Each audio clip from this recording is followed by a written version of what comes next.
All are happy, all is well, এই দুইটা সেন্টেন্সের মধ্যে কোনটা কারেক্ট?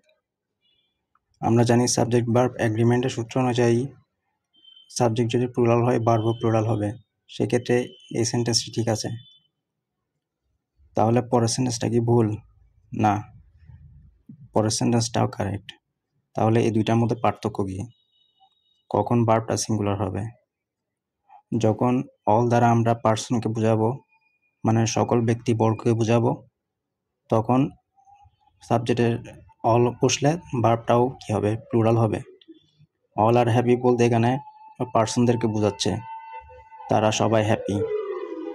এখন অল দিয়ে যদি আমরা বস্তু বুঝাই, মানে সকল বস্তুকে বুঝাই, তখন সব কিছু একসাথে বিবেচনা করলে এটা সিঙ্গুলার হিসেবে কাউন্ট হবে, সেক্ষেত্রে ভার্বটাও হবে সিঙ্গুলার।